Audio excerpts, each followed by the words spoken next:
Bonsoir à tous et soyez bénis en Christ Jésus. Vous êtes sur Croire pour vivre votre émission Gospel exclusivement sur Canal 7, la chaîne de télévision panafricaine qui voit l'Afrique autrement. Ici, nous avons une devise, un dicton, un credo. Nous disons, faisons tout ce qui nous est possible et Dieu fera l'impossible, il le fera dans ta vie et dans ma vie par la grâce de Dieu, dans le nom de Jésus. Souvenez-vous, nous vous l'annoncions déjà. Nous vous disions que Croire pour vivre a décrété le mois de la femme. Oui, on a surfé sur la journée internationale de la femme pour s'arrêter un moment et pour célébrer ces femmes qui sont tellement importantes dans nos vies. Elles sont importantes, elles sont précieuses, elles ont de la valeur et cette valeur, on ne leur confère pas souvent assez. C'est la raison pour laquelle, à Croire pour vivre, nous avons voulu nous arrêter un temps et donner la parole aux femmes. Célébrer la femme dans toutes ses dimensions. La femme en tant que fille, la femme en tant que mère, la femme en tant qu'épouse, mais aussi la femme d'affaires ou encore la femme leader d'une église ou encore simplement dans le monde séculier. Alors, la semaine dernière, nous avions reçu, n'est-ce pas, des femmes qui nous ont impactés, qui nous ont bénis. Et cette semaine encore, nous venons avec d'autres femmes de poids. Mais avant de vous présenter ces femmes de poids, on va recevoir une artiste gospel qui a un parcours atypique et très particulier. Pour moi, c'est une sœur, c'est une amie de longue date. Elle se distingue, n'est-ce pas, dans sa passion pour Jésus. De telles personnes qui, au-delà des vicissitudes de la vie, demeurent attachées à Dieu, sont des modèles à suivre. Elle n'est pas juste qu'une artiste gospel, elle est une chrétienne passionnée de Jésus. Elle s'appelle Pélagie, n'est-ce pas? Son nom d'artiste est Majestic Daké, d'accord? Aidez-moi à acclamer Dieu pour Majestic Daké. Coucou. Gloire à Dieu. Come on, Majestic, dis-moi tout, comment vas-tu? Je vais très bien. Ça fait plaisir de te voir, je ne sais plus, on ne s'est plus vu depuis quoi? 10 ans facile? 10 ans, oui, 10 ans. 10 ans facile, waouh!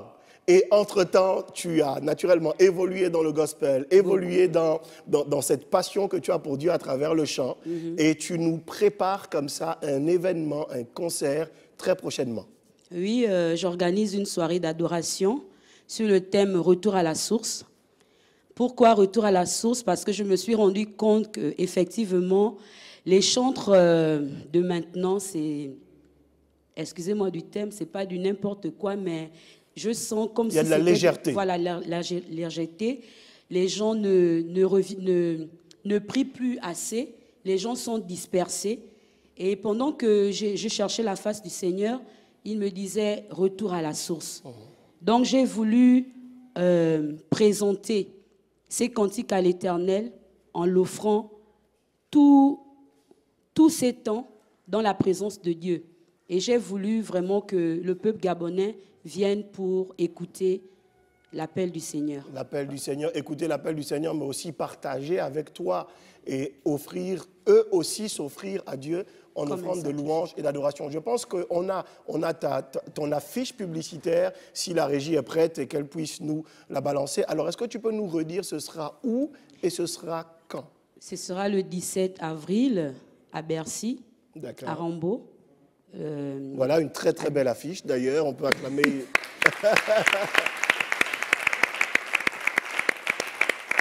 Donc, ce sera du côté d'Arambo. Oui, à partir de 17h. À partir de 17h. Est-ce qu'il y a une entrée payante? L'entrée est gratuite. L'entrée est gratuite. Très bien.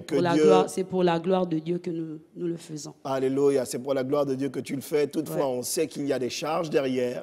C'est la raison pour laquelle, en ce qui me concerne humblement, après c'est mon avis à moi, il y a des événements ponctuels, effectivement, où il n'y a pas de sollicitation financière, mais il y a d'autres comme celle-là où, effectivement, il y a un poids quand même d'organisation derrière, parce que tu loues la salle, tu loueras la sonorisation, les jeux de lumière, tout cela pour accommoder, en vérité, pas tellement Dieu, parce que Dieu est accommodé par notre cœur sincère, mais pour accommoder le public qui viendra.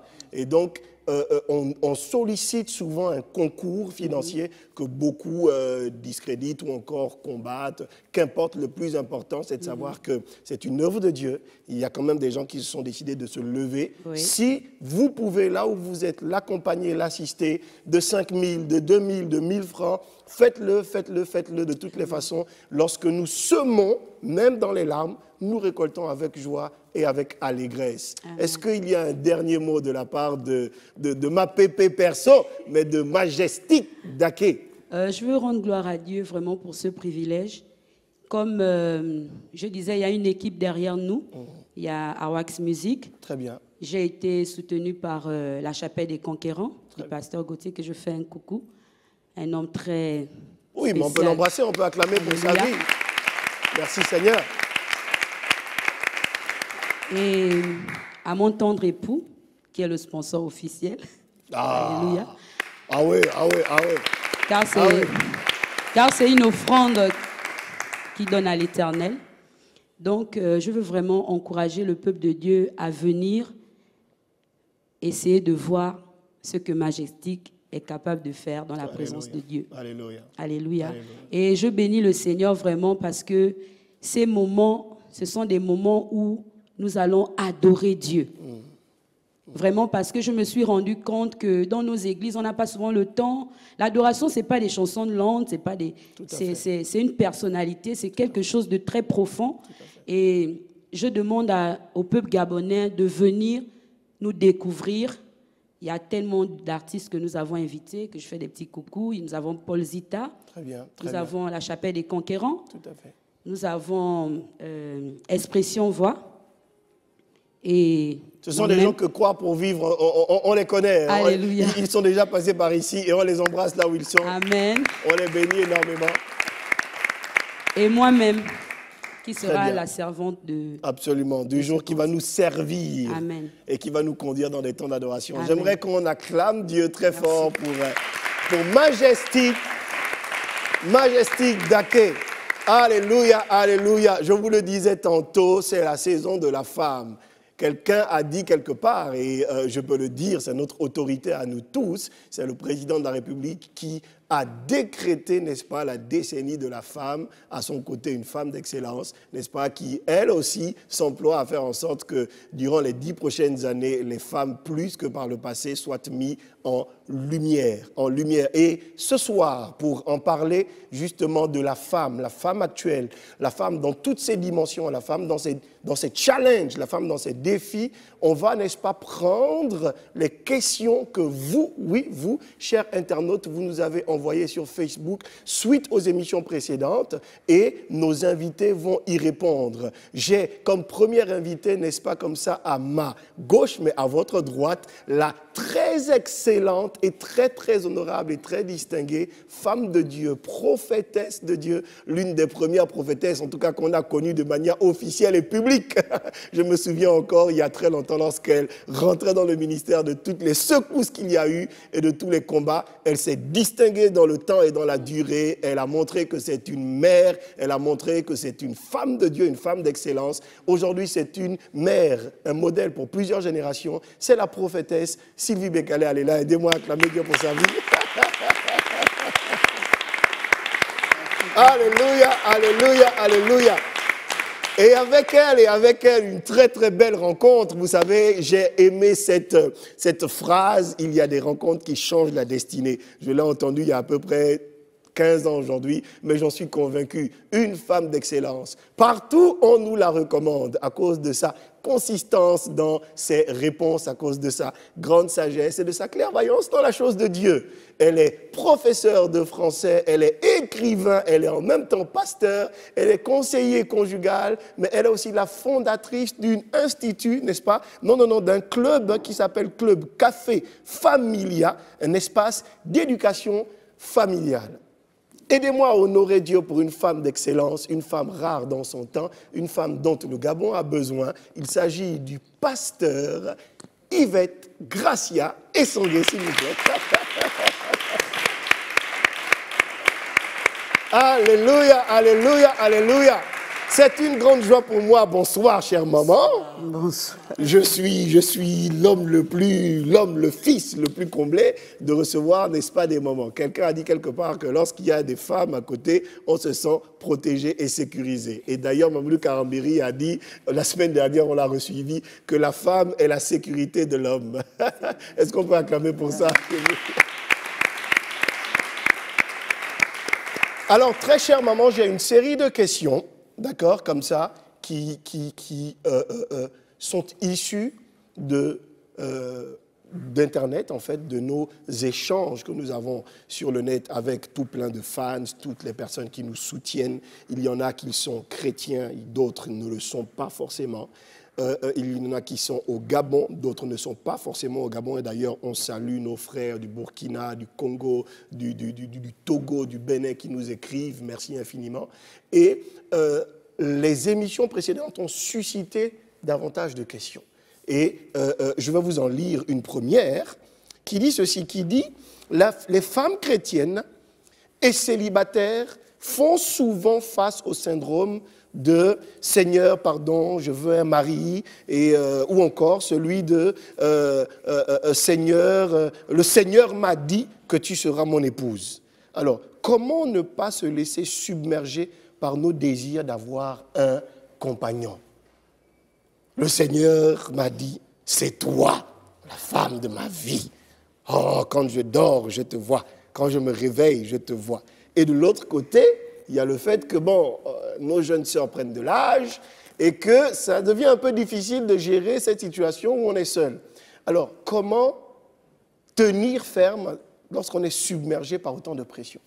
On va commencer par le pasteur Yvette. Merci beaucoup. Déjà, il faut dire que c'est un plaisir d'être à Canal 7. Alléluia. C'est vraiment un plaisir, on est à l'aise et tout. Mais ça mérite des acclamations. Quand même. Et avec un animateur aussi, Hugues, t'es vraiment formidable.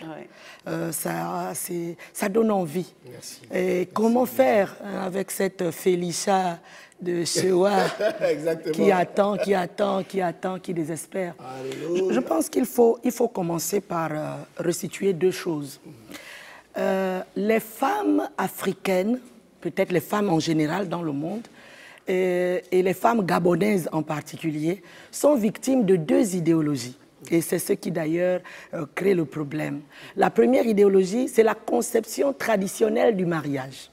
La conception traditionnelle du mariage, on va dire l'idéologie sociale de la société africaine. Moi, j'ai fait un peu de sociologie, et donc j'aime bien regarder à la lumière de ce que pensaient les ancêtres, tout à fait. Notre conception en tant que Bantou. Chez le Bantou, le mariage donne de la valeur à l'individu.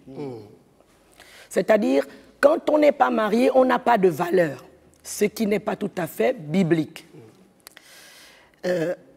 Donc, chez le Bantou, une femme n'a de valeur que lorsqu'elle est, comme on dit, derrière un homme. Et donc, quand elle est seule, elle n'a pas de valeur. Et donc, la femme désespérée, cherchant de la valeur, surtout que le mariage bantou est un mariage de mérite. C'est-à-dire que c'est parce que la femme mérite, elle a bossé la conduite, et donc, pour la récompenser, on l'a épousée. On l'a épousée comme un trophée de bonne conduite. Et de, voilà. Or, ce n'est pas la conception biblique. La conception biblique, le mariage, c'est un lieu de grâce. C'est un lieu d'attachement.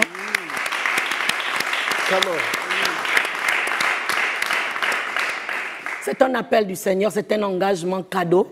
On ne se marie pas parce qu'on attend de quelques retours. On se marie parce qu'on se sent interpellé par une mission divine. Donc ça n'a rien à voir. Une mission pour impacter la société, pour donner quelque chose à la génération suivante, etc. Ça, et puis la conception aussi du mérite traditionnelle, c'est une conception idéaliste. C'est-à-dire, l'homme mérite d'être le mari de quelqu'un parce qu'il a donné autant de dot, par exemple, une dot très élevée. Donc, c'est un homme important. Donc, la femme a une grande valeur. En fait, on est dans un petit commerce capitaliste qui ne dit pas son nom et qui n'est pas tout à fait vrai. C'est pas vrai en plus. C'est pas vrai. Et donc, le principe du mérite dans le mariage donne donc de la valeur à ceux qui sont mariés, c'est-à-dire socialement, ceux qui sont mariés ont de la valeur. Tu as épousé une femme, c'est-à-dire tu as donné de l'argent, donc tu es un grand. Or, ce n'est pas forcément vrai. Et vice-versa, quand une femme est épousée, on se dit, ah, si elle est épousée, c'est qu'elle a mérité d'être épousée. Et comme elle a donc c'est forcément une grande femme, une haute autorité. Donc ça, c'est la conception traditionnelle du mariage, ce qui fait que tout, évidemment, hein, quand on vous dit que c'est là qu'il y a de la valeur, depuis que vous n'êtes pas enfant, on respecte dans la famille plus les mamans qui sont mariées que les femmes célibataires. Absolument. On méprise les célibataires à partir de ce moment. Donc, vous avez tous envie, toute envie de vous marier. Deuxième victime, deuxième idéologie des victimes du mariage, c'est l'idéologie ecclésiastique. Moi, j'ai donné ma vie à Jésus très tôt dans ma jeunesse et j'ai grandi dans l'église. Je sais ce que c'est d'être célibataire et d'être... Nous allons maintenant condamner l'esprit, la malédiction du célibat. Et on brise le célibat. Et puis, on élève le mariage.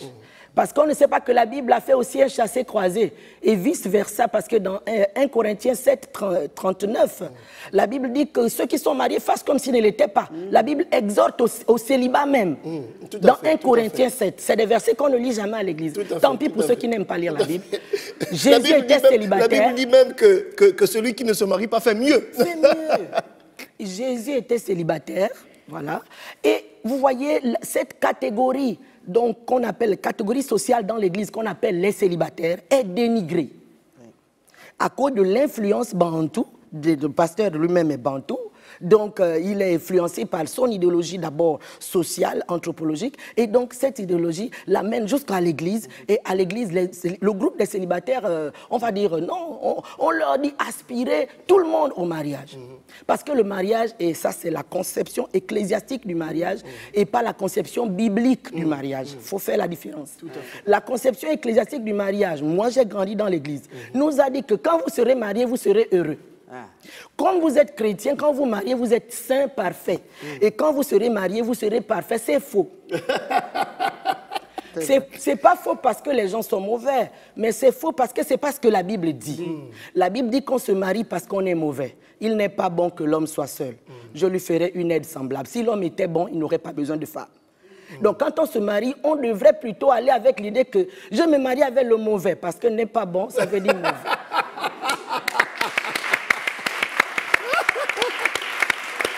Waouh!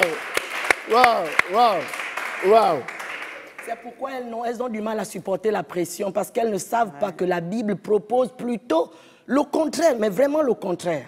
Quand nous nous marions, nous devons faire comme... C'est-à-dire, un marié, un célibataire heureux fait un mariage heureux.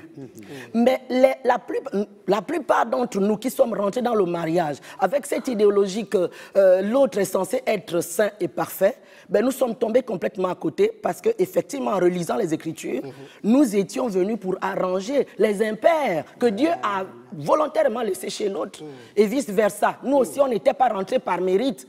On était des mauvaises et Dieu a suscité quelqu'un dont le ministère ferait qu'on deviendrait meilleur devant le Seigneur. My God, my God, my God. My God, my God. Et donc on se retrouve dans un contexte où, que dire à cette sœur qui nous regarde? Est-ce qu'elle doit céder à la pression? Maman prophétesse, est-ce qu'on doit céder à la pression? Aujourd'hui, on a quand même une génération de jeunes filles qui hier étaient des petites filles et deviennent des femmes. Certaines d'entre elles travaillent ou non, mais elles sont en âge de se marier, d'avoir leur conjoint. Et il y a un constat, c'est que dans nos églises, souvent, il n'y a pas suffisamment de bros, quand même, enfin, c'est ce que les sœurs disent souvent, que non, il n'y a personne, je vais épouser qui ici? Je ne vois personne. Donc, du coup, elles ont tendance à plutôt donner du crédit à celui qui n'a pas forcément de crainte de Dieu, mais qui a peut-être la belle voiture, qui a peut-être déjà le boulot, et qui est pressé d'en découdre. Donc, est-ce que, face à cette pression, est-ce qu'elle doit céder? Est-ce qu'elle doit tenir? Quelle attitude cette sœur, ces jeunes générations de sœurs doivent avoir devant autant de pression? Merci Hugues. Tu sais, il y a un plaisir à écouter le pasteur Essongué par rapport au mariage, c'est vraiment un plaisir. Je crois que la femme, parce que c'est elle qui a plus ce problème, la femme doit d'abord se connaître qui elle est, qu'est-ce qu'elle représente. Parce qu'une femme qui ne se connaît pas, c'est vraiment d'abord un danger, parce que lorsqu'on regarde dans la Bible, on voit qu'à la création, Dieu a béni l'homme et la femme. Donc cette femme qui n'est pas encore mariée est déjà une bénédiction. My God, my God. Mais aujourd'hui, malheureusement, la femme pense qu'il faut qu'elle se marie Tout à fait. pour être heureuse, comme venait de le dire le pasteur Essongué. Et c'est d'où vient la pression. La pression vient à partir de ce moment. Et lorsqu'on regarde celles qui sont déjà mariées dans l'Église, on ne va pas s'asseoir pour être enseigné, mais on veut tout simplement mériter un mariage. Parce qu'on voit une sœur qui a une alliance, qui est accompagnée de quelqu'un, même si on n'est pas heureux, mais le fait de voir deux personnes ensemble, on s'imagine que tout va bien. Voilà. Comme l'a dit maman, et c'est que là tout est où parfait. vient la pression. On veut se marier parce qu'on ne se connaît pas, on veut se marier parce qu'on veut imiter les gens, on veut se marier sans connaître ce que c'est le mariage et ce que tu vas apporter. Je crois que le pasteur Soguet a dit rapidement, en quelques mots, que l'homme n'était pas complet parce que la femme vient en aide aux faiblesses de l'homme.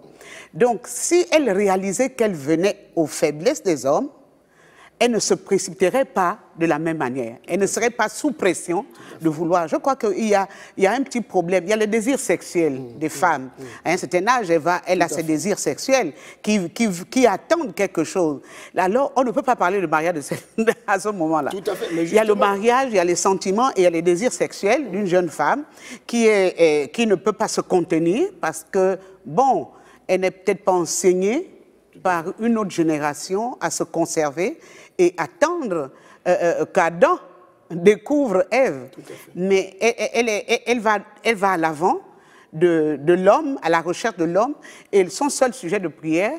Donc, on ne peut écouter que ce qu'on demande. Si ta pensée est de savoir que Dieu a dit que c'est ça, je suis la femme, c'est mon mari, alors tu entendras ça. Mais la bénédiction de l'homme n'est pas à ce niveau. Quand lorsque Dieu a créé l'homme et la femme, il les a créés pour les sauver, pour les racheter et les bénir. Maintenant, nous avons ramené le salut au mariage. Le mariage est devenu dans nos églises et un peu partout le salut. On ne pense pas au salut, mais on pense au mariage. Tout à fait, tout à fait. On pense à être... Beaucoup viennent caser, effectivement. Beaucoup. Aujourd'hui, j'ai même envie de dire qu'on n'expérimente plus tellement la croissance des églises par le fait que les gens se répandent, mais on observe une croissance de l'église parce que les gens viennent pour se marier, pour avoir le mari ou pour avoir la femme ou encore la bénédiction, la guérison et autres. Donc on vient avec un intérêt, effectivement, où le mariage est comme au centre aujourd'hui. Moi, je pense que ce sont des désirs. Mais j'accuse aussi les anciens mariés. Voilà. Ah, les anciens mariés. Les anciens mariés, vous nous avez menti, hein? Est-ce qu'on peut acclamer Dieu pour ça?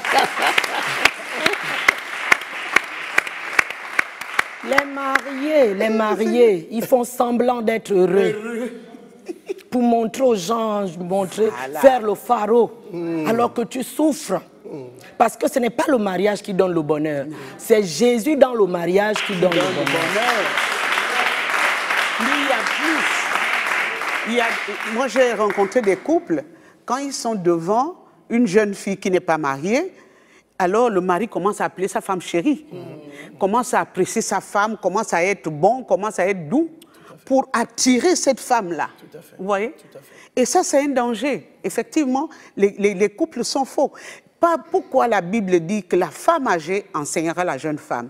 Aujourd'hui, beaucoup de jeunes femmes ne vont pas vers la femme âgée pour recevoir l'instruction, même pour entrer dans le mariage.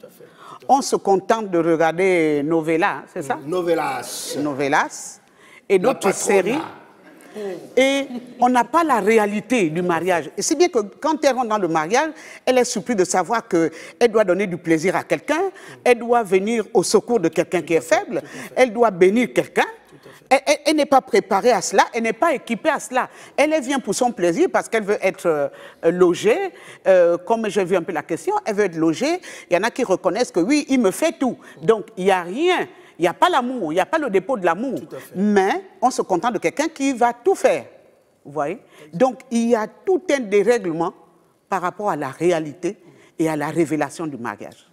Tout un dérèglement. Est-ce qu'il ne faudrait pas, chère maman, organiser à des moments, ça c'est la chose que je déplore. Je vais vous dire une chose, lorsque j'ai eu à cœur de faire cette émission pour mettre la femme à l'honneur, l'une des grandes difficultés, bon, à Paris, on parle beaucoup en termes d'impact. Donc, pardonnez-moi vraiment, on parle beaucoup en termes d'impact. On se dit tout souvent, bon, quelle est l'église qui impacte en ce moment? Quel est l'homme de Dieu qui impacte en ce moment? Quelle est la femme de Dieu qui impacte en ce moment? Et au Gabon, lorsque j'arrive, lorsque je rentre, je me rends compte que dans leurs différents périmètres, dans leurs différentes localités, il y a des femmes d'impact, des femmes de référence, mais pas forcément à l'échelle de la ville et pas forcément à l'échelle de la nation.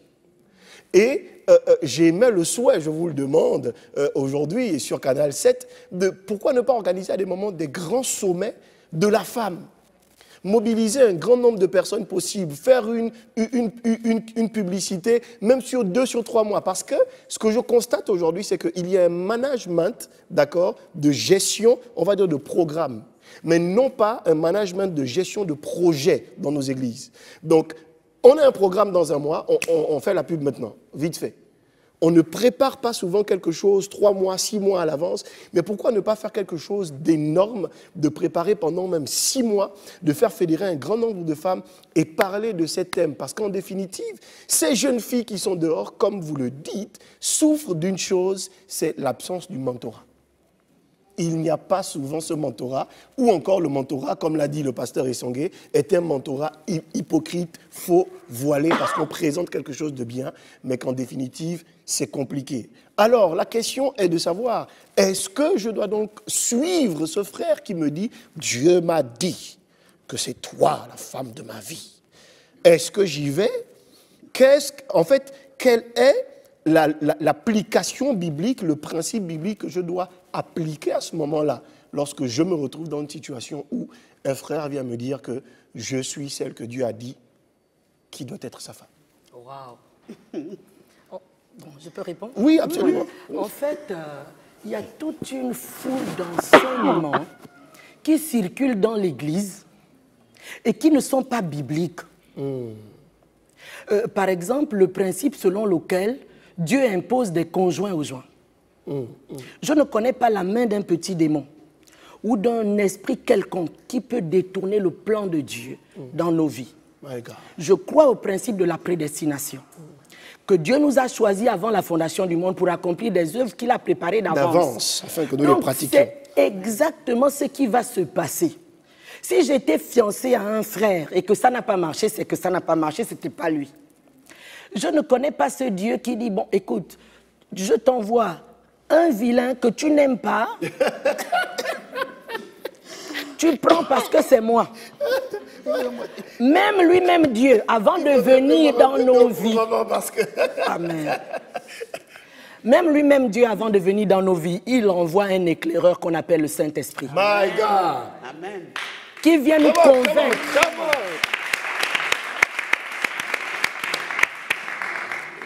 C'est-à-dire, le Saint-Esprit nous convainc d'abord de péché, de la nécessité de recevoir Jésus. Et c'est comme ça que nous recevons donc de notre plein gré, c'est-à-dire le choix du conjoint. En fait, Dieu crée des rencontres, mais c'est l'homme qui choisit. Amen. C'est-à-dire, quand il a créé Ève, déjà, Ève, ce n'est pas le projet d'Adam. Adam ne lui a pas du tout demandé de femme. La femme est une composition, une proposition, une composition de Dieu. Oh, ça c'est important, ça. Ça c'est important. La femme n'est pas le projet de l'homme, mais c'est le projet de Dieu. C'est le projet de Dieu. My God. Et donc, quand Dieu fabrique la femme, il ne dit pas à Adam que, bon, Adam, tu viens de te réveiller, je te présente quelqu'un. Dieu a mis Ève dans le champ visuel d'Adam. Et c'était à Adam de prendre ses responsabilités. Oh. Voilà.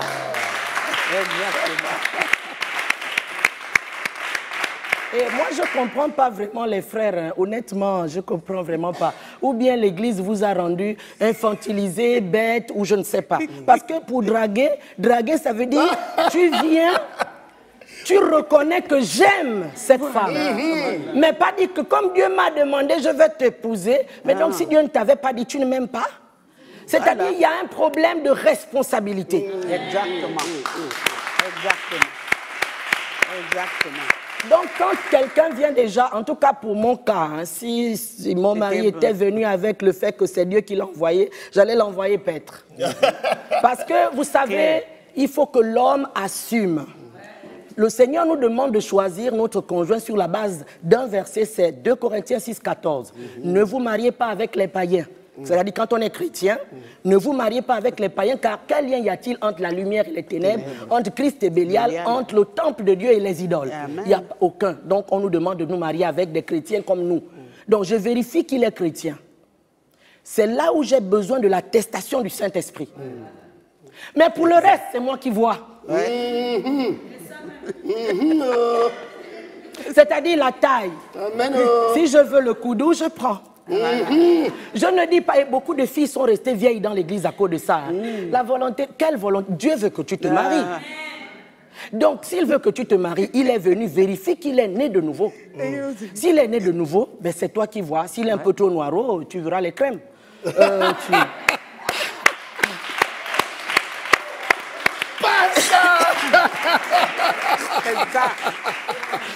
C'est super. C'est-à-dire qu'il y a des choses qui peuvent se régler. Vraiment.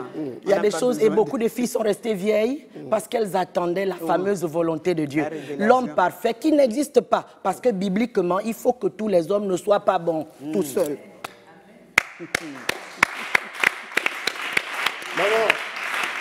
Ça c'est énorme. C'est énorme parce que il y a encore beaucoup d'autres questions, mais je n'aimerais pas courir. L'objectif n'est pas de courir pour courir, répondre à toutes les questions, mais c'est vraiment de pouvoir bénir des vies.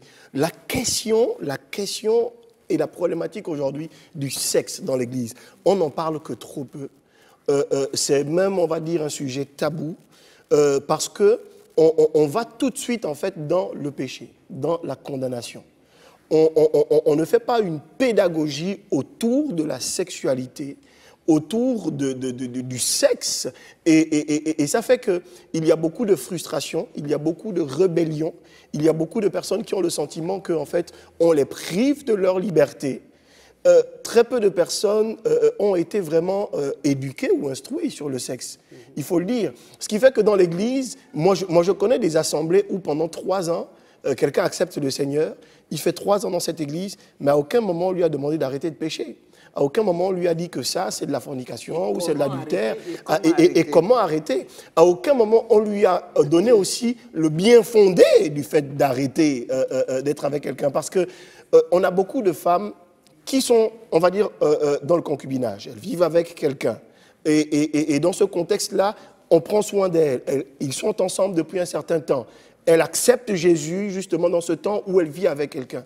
Est-ce qu'il faut qu'elle se sépare de cette personne, se remettre seule? Est-ce qu'il faut qu'il y ait un accompagnement? Est-ce qu'il faut... En fait, il y a tout un tas de questions autour de la sexualité d'un enfant de Dieu.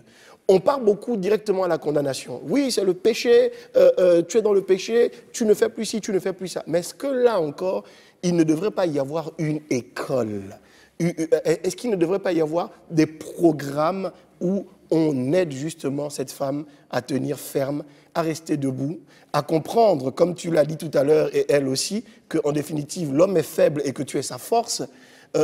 Je me souviens encore, on était à Paris avec l'épouse de l'évêque d'Orego, la défunte, excellente femme dans son temps, Marianne d'Orego, qui disait dans une église, elle était invitée à Paris, elle disait que la femme est la structure sur laquelle l'homme s'appuie. Et elle a développé ça de manière extraordinaire. Elle dit, lorsque nous ouvrons la Bible, on constate que Dieu, pour créer la femme, il a pris la côte. La côte, c'est l'os. C'est la chose qui, même quand quelqu'un meurt, tout disparaît, on retrouve les os. Et Dieu n'a pas permis que la femme soit faite de l'estomac, de je ne sais quoi d'autre, mais de l'os, de ce qui est dur, ce qui fait en sorte que l'homme se tienne debout. J'ai trouvé ça extraordinaire. Est-ce qu'on peut acclamer pour cette vérité biblique? La femme est faite de ce qui fait en sorte que l'homme soit debout. C'est-à-dire que si je peux me tenir debout, si je me lève, c'est parce que mon ossature interne me permet de rester debout. S'il n'y avait que de la chair, je m'écroulerais. Et c'est une vérité que malheureusement, trop peu de jeunes sœurs, trop peu de jeunes filles n'ont pas. Est-ce qu'il ne faudrait pas que vous nous aidiez à ce niveau? Merci Hugues. Je crois qu'il faut plusieurs étapes. La jeune fille chrétienne qui est dans l'église maintenant doit d'abord chercher sa conversion, connaître la parole. Et quand elle est convertie, vous savez, la conversion, c'est une délivrance, c'est une liberté. Le pasteur Essongué parlait de quelque chose, et je sais que dans son ministère, elle parle beaucoup de la sexologie dans le mariage. Donc, il faut dire, avec toutes les églises qu'il y a, et des serviteurs de Dieu qui pensent que pour 1 million, tu reçois ton mariage, elles ne sont plus aptes à aller écouter l'enseignement qui va l'amener à une victoire dans sa vie. Dans sa vie, tout à fait. La sexologie, j'en parle dans l'église. On en parle librement. Moi, j'en parle librement parce que j'ai été déjà délivré de cela. Alléluia. Mais si quelqu'un n'a pas été délivré lui-même, il ne peut pas en parler. Si un serviteur de Dieu lui-même est dans le sexe en désordre, il ne peut pas en parler. Tout à fait. Parce que lui-même n'est pas libre. On ne peut que donner que ce qu'on a. Donc, très peu de jeunes filles viendront à un séminaire du pasteur Essongué ou la prophétesse Sylvie, où je vais dire, voilà le sexe, voilà comment il faut l'utiliser, voilà. Je dis, aujourd'hui, c'est trop facile. Il y a des maisons de jeunes filles mères qu'on entretient. Ça veut dire quoi? Qu'on entretient le sexe dans le désordre. Il y a toutes ces choses. Et la jeune fille chrétienne qui est normalement engagée et qui sait qu'elle veut bâtir sa vie sur le roc qui est Jésus, doit s'armer de toutes ces choses pour rentrer dans sa nouvelle vie, donc dans sa vie de mari et de mariage et tout.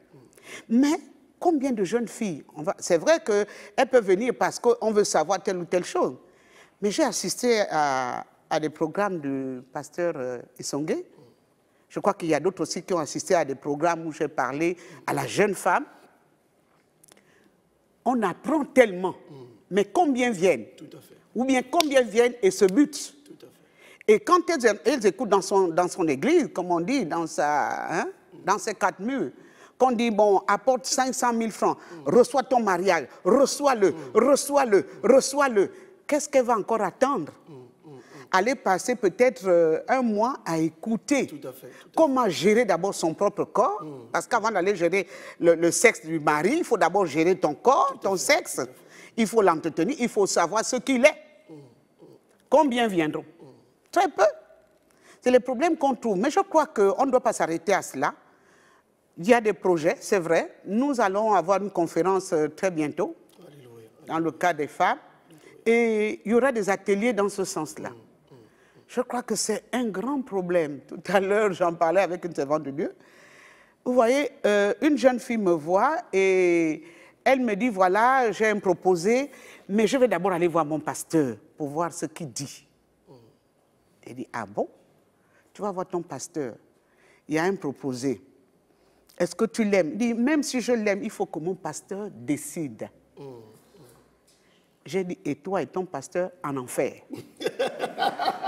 Parce que ce que ton pasteur va te dire, si ce n'est pas lui ton mari, comme c'est ton pasteur, tu vas obéir.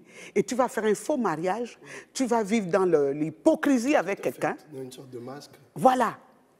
Parce que ton pasteur a dit, oui, je vois que c'est ton mari, oui, le Seigneur me dit. Le Seigneur n'a pas parlé de, je dis que c'est ta femme, en dehors d'Adam, qui l'a amené parce qu'il connaissait la profondeur d'Adam. Même si Adam n'avait pas demandé, mais il connaissait, c'est lui qui avait créé Adam. Exactement. Mais en dehors de ça, Dieu nous a laissé le libre arbitre pour choisir. Je crois que le mariage, c'est pour voir, ce n'est pas pour rêver, pour avoir une vision, ou bien un frère qui vient te dire que quand j'ai dormi, j'ai vu que voilà, c'est ta femme, c'est ton frère. C'est de l'enfer, c'est le mensonge, ce n'est pas biblique. Le mariage, c'est l'amour. L'amour, la base, jusqu'à la fin. Si tu n'aimes pas, tu ne peux pas avoir mariage. Absolument, absolument. Parce que pour rebondir là-dessus, maman, sans vouloir te couper, il y a beaucoup, on a vu quand même dans l'histoire, dans le courant quand même de l'histoire du réveil du Gabon, pour ne parler que du Gabon, hein, depuis ces 30 dernières années quand même, qu'il y a quand même eu beaucoup, surtout au début, les premières années, il y a quand même eu beaucoup de mariages basés sur la pseudo-spiritualité, d'accord, mais que dans les faits, dans le quotidien, il y avait beaucoup d'amertume, beaucoup de ressentiment, beaucoup de regrets. Oui. Pourquoi je me suis marié avec elle? Je ne l'apprécie même pas physiquement, elle ne m'apprécie pas, elle ne me tolère pas, je ne la tolère pas. Et en définitive, c'est comme si le côté spirituel dans le mariage. Voilà, a été très, très dominant, d'où en fait la nuance que la prophétesse apporte, que de dire que c'est une chose que d'avoir un avis pastoral, dans un sens de conseil peut-être, mais c'est autre chose d'avoir une décision pastorale. Que ce soit le pasteur qui dise, c'est lui ton homme, c'est elle ta femme, tu y vas, parce qu'en définitive, c'est vous qui vivez ensemble tout le reste de la vie, et c'est vous qui allez soit vous aimer, soit vous détester, soit vous déchirer. Exactement. Sans vouloir te couper un moment, malheureusement, nous arrivons bientôt au terme de cette première partie. Oui, je dis bien cette première partie parce qu'il y a une deuxième partie, naturellement. Et une chose me vint à l'esprit. Je me souviens à Paris, alors qu'on était dans des soins pastoraux, il y a une sœur qui était venue me rencontrer et me dire « Évangéliste, j'ai un problème. Il y a quelqu'un qui s'approche de moi, mais j'avoue que je ne sais pas. Je ne sais pas si c'est le bon, je ne sais pas si c'est vraiment celui que Dieu veut. » Je lui ai répondu ceci.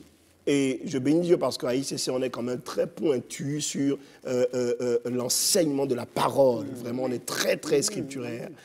Et je lui ai dit, si pendant tout le temps et le peu de temps que tu as passé dans cette famille spirituelle, pendant tout le temps où tu as été à l'école de la parole de Dieu, si Dieu t'a un tant soit peu montré où il veut t'emmener,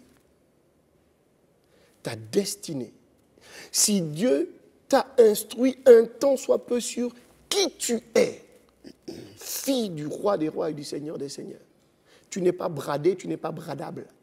Si Dieu t'a révélé ces deux choses, alors le choix du conjoint d'aujourd'hui est en rapport avec là où tu dois aller. Exactement. Au-delà de tous les conseils que je peux te donner, au-delà du fait que je peux te dire il est bien, il n'est pas bien, il est comme ci, il est comme ça, moi je ne connais pas plus que ça. Mais dans ton intimité avec Dieu et dans ta solitude, l'une des questions majeures que tu dois te poser, c'est 1, qui suis-je? 2, où est-ce que je vais? Est-ce que celui que je vais prendre maintenant correspond avec là où je vais? Parce que c'est difficile de voir souvent des enfants de Dieu, surtout des femmes, des servantes de Dieu, des filles, des sœurs, être plus inclinées à écouter le gars qui est dehors, qui ne craint pas Dieu, qui, même après le mariage, il pourra te battre.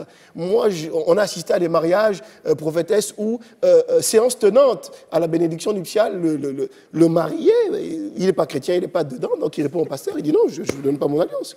On va prier pour les alliances, frère. Non, pourquoi je ne donne pas mon alliance? Comment vas-tu construire demain avec quelqu'un qui, même ne fût-ce que par diplomatie, n'est pas capable de respecter celui qui a de l'autorité et du respect pour toi? Et au-delà de... Je termine mon propos en disant ceci, qu'au-delà de toutes les questions encore qui restent à venir, on a la deuxième partie. Il y a une chose qu'on peut retenir de cette première partie, c'est l'identité, en définitive. Savoir qui vous êtes réellement. Une femme en crise qui rentre dans un mariage, c'est forcément une femme, quelque part, qui rentre déjà perdue, avec une sorte d'échec déjà pointé. Mais une femme, quelle qu'elle soit, qui sait qui elle est en Christ et qui Christ est en elle, est une femme forte qui peut espérer bâtir sur le roc. Les questions sont énormes. On est arrivé au terme de cette première partie, mais on a une deuxième partie avec encore une autre invitée tout aussi pertinente et tout aussi consistante, n'est-ce pas, qui va nous rejoindre. Mais avant que de terminer, comme ça, un mot, d'accord, du côté de la prophétesse en 1 minute, et ensuite, vraiment, le pasteur Essongué va pouvoir apporter une conclusion à cette première partie. Un mot, maman, à l'endroit, un conseil à l'endroit de déjà ces femmes, ces jeunes filles en détresse, parce qu'il y en a beaucoup. Chrétiennes qui aiment le Seigneur, mais qui ont aussi envie de se marier. Chrétiennes qui aiment le Seigneur et qui ont la pression du dragueur inconverti. Chrétiennes qui aiment le Seigneur, mais qui ont la pression du frère qui vient avec la parole de Dieu, mais la sœur n'est pas convaincue. Donc, quel conseil donner à toutes ces sœurs, toutes ces jeunes sœurs, toutes ces personnes qui traversent cette pression? Merci. Tu viens de dire quelque chose, Hugues. Le frère qui vient avec la parole de Dieu pour demander en mariage une sœur, ce n'est pas biblique. Justement, on a parlé tout à l'heure en disant que le mariage, c'est le cœur. C'est d'abord le cœur. C'est d'abord pour des hommes et des femmes matures. Quand on est immature, c'est vrai qu'on ne comprend pas, je parle de maturité spirituelle. Tout à fait, tout à fait. On ne comprend pas le bien fondé du mariage, qu'est-ce que c'est le mariage et pourquoi on veut se marier. J'ai parlé tout à l'heure des désirs sexuels, des sentiments. On ne se marie pas sur la base de sentiments, mais sur la base de l'amour réel, l'amour pur. Et c'est ce que je voudrais dire aux jeunes sœurs, que c'est possible d'être marié, mais lorsqu'on a pris l'engagement de marcher avec le Seigneur et de croire à la parole de Dieu, je crois qu'elle est complexe, la parole, la Bible. Et on doit faire confiance à Dieu, qui donne au-delà de ce qu'on peut demander ou espérer. Dieu nous donne au-delà. Mais qu'est-ce que nous sommes dans le Seigneur? Qu'est-ce que nous apportons dans le Seigneur? Qu'est-ce que nous sommes? Est-ce que Dieu est mort à la croix pour que nous nous marions? Est-ce que Jésus est ressuscité des morts, assis à la droite de Dieu le Père, pour notre mariage? En fait, l'intérêt qui est focalisé sur le mariage, ou sur la base de la parole de Dieu, la communion avec Dieu. La Bible dit que Dieu honore le Fils qu'il honore. Il y a beaucoup de jeunes filles qui ne servent pas le Seigneur. Le service est très important en tant que chrétienne. On ne sert pas le Seigneur. On n'a pas une recherche profonde de la personne de Jésus-Christ, ni de sa parole, ni de ses promesses, mais on se focalise sur le mariage. Et souvent, elles sont déçues parce que vous parlez de pression. Il y a la pression du corps qui répond à la sensibilité de vouloir avoir un homme et tout. Mais est-ce qu'on se marie pour ne pas manifester la gloire de Dieu? On se marie pour que Dieu soit glorifié, en sachant que dans mon mariage, dans ma nouvelle vie de mariée, je fais la gloire de Dieu, je fais la volonté de Dieu et je glorifie mon Dieu tout en étant marié. Mais lorsque le constat aussi, c'est lorsque ce type de jeune fille se marie, sans avoir reçu la connaissance, comment dire, l'enseignement, dès qu'elle est mariée, elle a quitté l'église. Elle n'a plus son centre d'intérêt dans l'église, parce qu'elle est venue uniquement pour un but, pour le mariage. Elle repart avec le mariage, mais qui n'est pas soutenu par la parole de Dieu.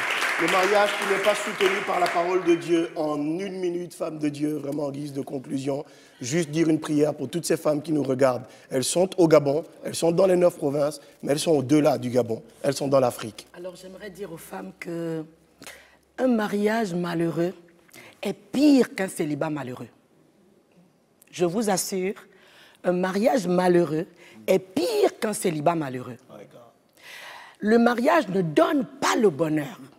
C'est Jésus-Christ et l'enseignement biblique du mariage qui donne le bonheur. C'est-à-dire, on peut être chrétien et être un époux médiocre. Donc, être chrétien ou chrétienne, c'est un préalable. C'est-à-dire, c'est un préalable qui nous permet de comprendre les lois du mariage biblique. Parce qu'il y a le mariage traditionnel, il y a le mariage ecclésiastique, c'est-à-dire basé sur la perfection, la sanctification. On se sanctifie, donc on va s'entendre. Tu parles.